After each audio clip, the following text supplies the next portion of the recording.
Saludos a todos, soy la licenciada Gislaine Marola García Zambrano. Hoy vamos a estudiar en el área de estudios sociales del texto integrado del séptimo año de educación básica, la unidad 1.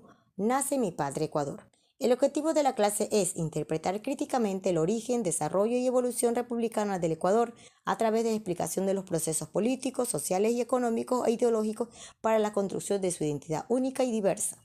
Los subtemas a tratar son las características del naciente Estado ecuatoriano y las primicias de organización estatal.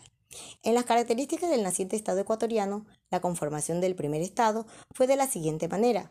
El país se conformó por 3 estados tomando en cuenta las características geográficas y económicas que traían a los pobladores y personas que buscaban poder político económico de esa época. Además, la división política de nuestro país inició con estos departamentos, los mismos que tenían cierta autonomía política, administrativa y discrepancia en relación a las políticas económicas. La primera, la Sierra Norte o Centro, también conocido como Departamento Quito. El segundo departamento era la Sierra Sur, también conocido como Departamento Azuay. Este departamento estaba compuesto por las actuales provincias de Cañar, Azuay y Loja. El tercer departamento era el Litoral o Departamento de Guayaquil.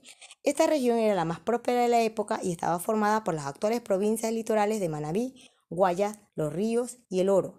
Si observamos estos mapas, podemos hacer la comparación de ambos mapas, tanto del primero del naciente de la República del Ecuador, colocando sus 3 regiones importantes de aquella época y el actual de nuestro Ecuador, como está delimitado políticamente de 4 regiones naturales y en ellas se dividen ya las 25 provincias.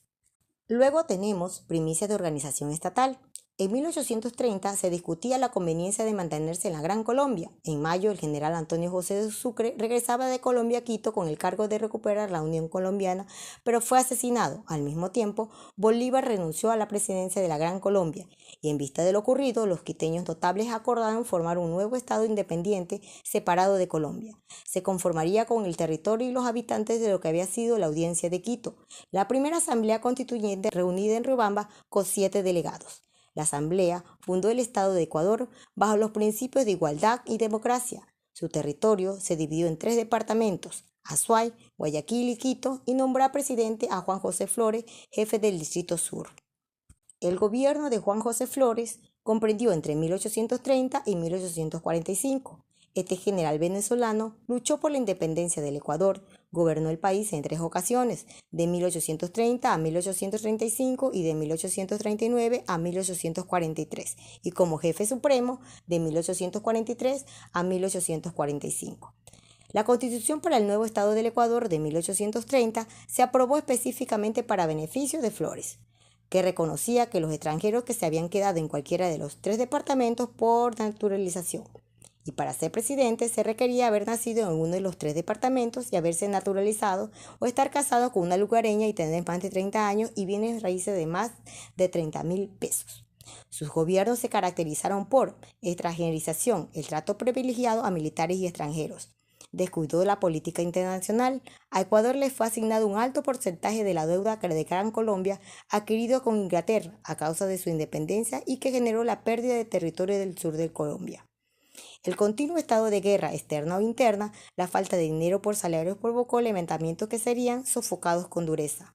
El apoyo de las políticas de los terratenientes de la sierra, Flores se ligó a este grupo al casarse con una aristócrata quiteña, y el autoritarismo. El gobierno de Vicente Rocafuerte, que comprendió de 1835 a 1839. Rocafuerte fue un ilustrado guayaquileño educado en Europa, contribuyó en el movimiento independentista de América, especialmente el de México. Representó a Guayaquil en las Cortes de Cádiz de 1812, pese a haber sido franco y deliberante oponente a Flores, subió al poder gracias a un acuerdo con él. Los siguientes son algunos aspectos de la vida y gobierno de Rocafuerte. En 1783 nació en Guayaquil el 1 de mayo. En 1812 representó a Guayaquil en las Cortes de Cádiz. En 1835 dictó una nueva constitución que eliminó la confederación con Colombia y formó una nueva división territorial. Defendió los intereses de los exportadores guayaquileños. Se esforzó en la organización administrativa pública y frenar intentos regionalistas. Inscribió la deuda pública interna, con lo cual pretendía regular el endeudamiento y reducir los derechos al comercio exterior, pero la oposición lo impidió. Construyó caminos y privilegió la educación. Dictó la ley de Hacienda y requirió la emisión de moneda. ejerció un gobierno represivo, persiguió a opositores y ejecutó a más de 72. También acosó a la prensa. En 1847 falleció en Lima el 16 de mayo.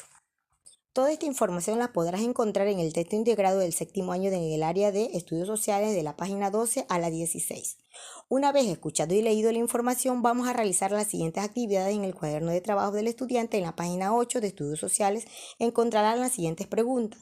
Investiga el significado de los siguientes términos y elabora una oración con cada uno de ellos. Guasipunguero, mercenario, concierto y caudillo. 2. Completa el siguiente mapa conceptual de la composición territorial del Ecuador y el momento de su fundación, colocando los nombres de las actuales provincias que conforman cada departamento. 3. Compara la oposición de los gobiernos de Flores, Rocafuerte respecto a los aspectos señalados. Que tengan un excelente día. Gracias por su atención.